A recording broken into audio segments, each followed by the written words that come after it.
The first time I drove in Europe, I missed an exit because I was so focused on not getting flashed by speed camera. In America, I missed the exit because I was trying to read 3 billboards at once. Ever notice how driving American highways feels like starring in your own personal road trip movie, complete with endless fast food exits, giant billboards advertising lawyers ready to sue your problems away, and stretches of asphalt so long you can swear you're driving towards the horizon itself? Now, hop across the pond to Europe. Suddenly, the roads feel different. Narrower lanes, disciplined drivers who actually understand the left lane is just for passing, rest stops serving espressos, a speed cameras ready to snap you a picture faster than tourists in front of the Eiffel Tower. Why the massive difference? Is it culture, history, or does America just have a thing for supersizing everything? Stick around, because we're about to hit the gas on an epic road trip comparing American highways to their European counterparts, uncovering how history, culture, speed limits, safety, and even the coffee at rest stops shape these vastly different driving experiences. Buckle up, hit the subscribe button, and let's hit the road. How did America and Europe end up with highways that feel like 2 completely different worlds? In Europe, highways like Germany's famous Autobahn actually have dark origins. Back in the 1930s, Adolf Hitler envisioned massive road networks as tools for war to quickly move military equipment across the country. These roads weren't initially built for leisure drives or holiday adventures, they were strategic.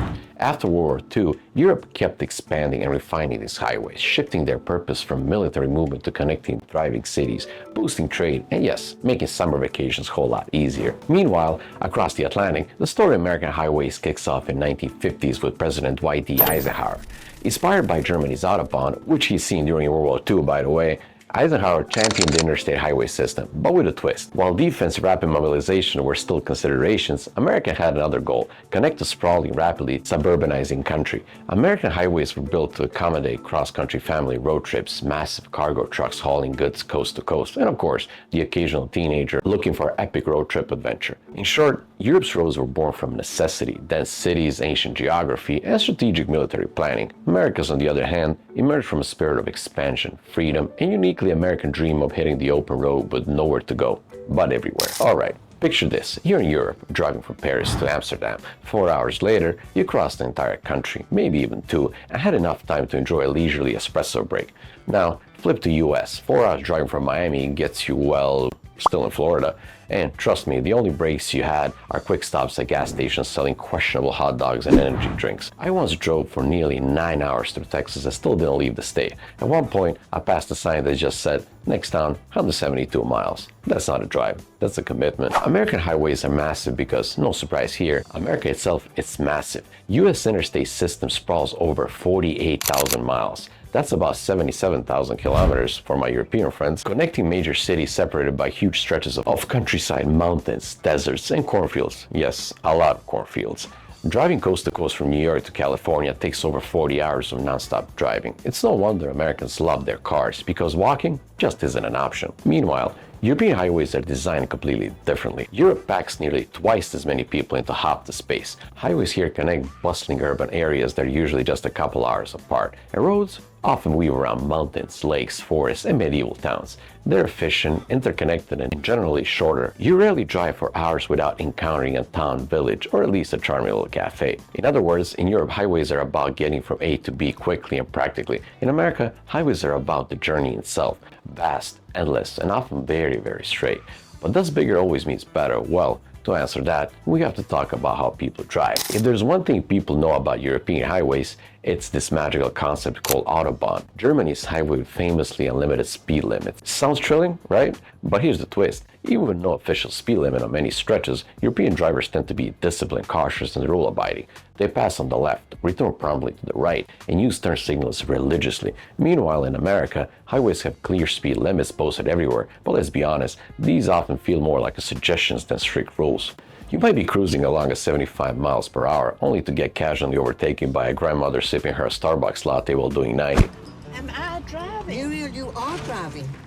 And lane discipline, Americans see it more as optional. Everyone is pretty much everywhere, which can lead to chaotic weaving, overtaking on the right, and occasional bursts of road rage. Driving culture is also shaped by enforcement. In Europe, automated speed cameras keep you in check. You go too fast, and a polite letter with your photo arrives in the mail, along with not so polite fine. In America, enforcement usually comes by a highway patrol officer lurking behind billboards and bushes, ready to flash their light and remind you. Personally, the speed limits aren't entirely optional. Here's the wild part. Germany, home of speed limit-free Autobahn, actually has fewer fatal crashes per capita than the US. Turns out, disciplined driving beats chaos, even without speed limits. At its core, European driving culture values safety, predictability, and strict adherence to rules. American driving culture emphasize freedom, individualism, and live and let drive attitude, sometimes leading to adventures, but often leading to frustrations and a lot of honking.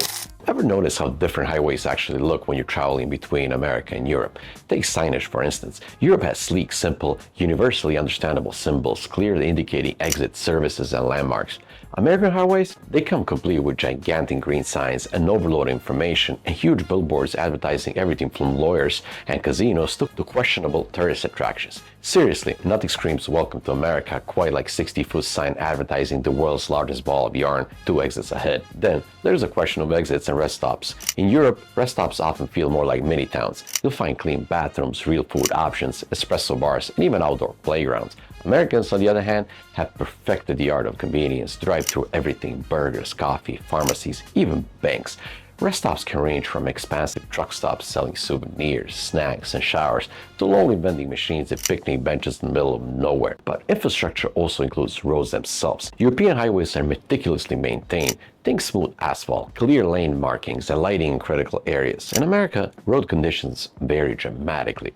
You might find yourself cruising down perfect smooth interstate pavement or dodging potholes big enough to have their own zip codes. On average, the US spends about $20,000 per mile on highway maintenance. In Germany, it's closer to $120,000. Why such a difference? Well, Europeans often see highways as essential public goods deserving heavy investment, while Americans sometimes view infrastructure as something to manage on a state-by-state basis, leading to inconsistency in qualities and design. Drive across Europe and you quickly become familiar with words like beige, autostrada, and those colorful stickers called vignettes. Why? Because in Europe, highways often mean paying directly for the privilege to drive. European countries generally use tolls, fees, and road taxes to finance their highways. In France and Italy, you're stopping every few miles to drop coins or your credit card at a toll booth.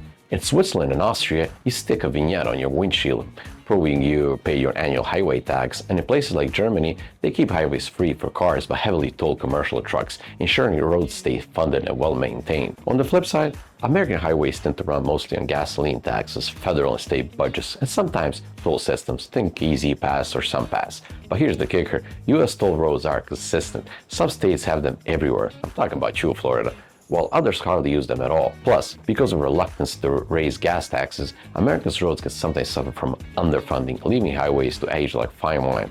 But mine is the fine. Driving from Paris to Nice will cost you around 60 euros in tolls, basically a fancy road cover charge. Meanwhile, you could drive across multiple US states without ever paying a dime. So what's better, pay as you go or taxes behind the scenes? Europeans get well-maintained roads, but Americans enjoy the convenience of fewer district tolls. The real question, would you rather stop every hour for a toll or risk potholes that could swallow a small car? Let's talk about safety, because let's face it, nobody wants their epic road trip to turn into epic disaster. European highways are famous or infamous, depending on how you see it, for strict safety regulations. Think mandatory annual vehicle inspections, winter tire requirements, speed cameras everywhere, and heavy fines for violations like tailgating, not using seatbelts, or even just running low on windshield washer fluid. Europeans often joke that driving feels like constant surveillance, but it does pay off. Europe consistently boosts lower highway accident rates and fatalities. In America, regulations vary widely by state, and vehicle inspections range from barely a glance to rigorous safety checks depending on where you live. Highways might feel less regulated and freer, but there's the downside. America sees higher rates of highway accidents and fatalities, and enforcement typically relies more on state troopers patrolling highways, leading to inconsistency. Then there's culture added towards regulation. Europeans tend to accept rules as necessary for collective safety, while Americans often see them as suggestions, or worse, a challenge to overcome. In fact, the US had over twice as many road deaths per 100,000 people compared to most Western European countries. Freedom's great, but maybe we need a few more rules with it. The bottom line, European safety-focused approach might be less fun, but statistically, it keeps more drivers alive. America's style gives you freedom and flexibility, with more risk and responsibility. Here's the fun fact. European highways have bridges built exclusively for wildlife to cross safely. Yes, bridges specifically designed for deer, boars, and even hedgehogs. America's wildlife crossings? Well, let's just say they're often accidental, chaotic, and usually ends badly for everyone involved. Europe takes highway environmental sustainability very seriously. Highways are often designed with sound barriers to protect neighborhoods, special drainage system to prevent pollution, and rest stops with electric car charging stations everywhere. European highways even have strict emission standards, encouraging smaller, cleaner vehicles and eco-friendly driving habits. Meanwhile, in the US, environmental practices on highways are less uniform. Sure, California might champion strict environmental laws on electric vehicles, but drive through Texas or Alabama and you'll find highways filled with huge pickup trucks, SUVs, and a lot fewer charging stations. America's sprawling highways often lead to urban sprawl, increased vehicle dependence, and higher emissions. To be fair, America is catching up. California is building wildlife overpasses, and several states are rolling out coast-to-coast EV charging corridors. Progress might be slower, but it's on the way. Alright, enough serious talk. Let's hit the brakes and have some fun, because, trust me, highways on both sides of the pond have their fair share of oddities. America, for example, has the world's largest truck stop. Picture shopping malls built just for truckers, complete with showers, movie theaters, barbershops, and enough beef jerky to feed a small army. Billboards galore. Need a lawyer, a new pair of cowboy boots, or perhaps some fireworks? Just look up. Odd roadside attractions, giant dinosaurs, mystery spots, and even alien jerky, because why not? Europe isn't short on highway quirks either. Roundabout obsession. Europeans love roundabouts, seriously, they love them almost as much as soccer. Speed limit whiplash. Go from unlimited autobahn speed to 50 kilometers an hour construction zone faster than you can say speeding ticket. Littering penalties. Toss a candy wrapper out of your window, it'll get fined like you committed a serious crime. Europe does not mess around when it comes to cleanliness. Both continents clearly have their quirks, but hey, isn't that part of the charm of hitting the open road? No highway episode would be complete without a shout out to some of the most legendary roads in the world.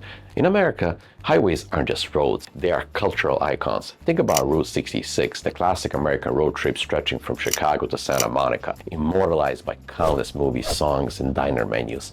Or take California's Pacific Coast Highway, where breathtaking ocean cliffs meets winding roads that make every driver feel like a Hollywood star. Then there's the historical significance of roads like the Lincoln Highway, the first road stretching coast to coast across America, marking the beginning of a modern road travel and giving birth to the classic American roadside diner and motel culture. But Europe also had roads dripping with history and charm. Italy's Autostrada del Sole, Highway of the Sun, takes you from Milan to Naples, passing through Tuscany's iconic vineyards and picturesque towns. France's Route du Soleil is the ultimate vacation route from Paris to the sunny French Riviera, where rest stops serve croissants and espresso instead of gas stations burritos. Also, Germany's Autobahn remains legendary, not just for its high speeds, but for symbolizing European precision, efficiency, and unparalleled driving experience. If you ever want something totally off the beaten path, check out Norway's Atlantic Ocean Road. It literally dances across the sea, connecting tiny islands with bridges that feel like they belong in a James Bond chase scene. Each of these iconic roads tell a story about dreams, freedom, vacation, and unique cultural identities of Europe and America. Roads are just paths, they're adventures waiting to happen. So, after cruising through history, culture, speed limits, and quirky rest stops, what's the big takeaway? Simple. Highways tell us more about a country than we realize. American highways embody freedom, vastness, and individuality with all the messy, wonderful chaos that entails. European highways symbolize structure, precision, community, and refined sense of control, both on and off the road. So whether you're sipping espresso at a rest stop in France or staring at the billboard for alien jerky in Nevada, one thing's clear. Highways may be concrete and asphalt, but they're paved with culture. Now, it's your turn. Tell me about your craziest, funniest, or most memorable highway story in the comments below. Don't forget to hit like, subscribe, and stick around, because in Alex in America, the adventure never stops. Thanks for riding along, and I'll see you on the next road trip.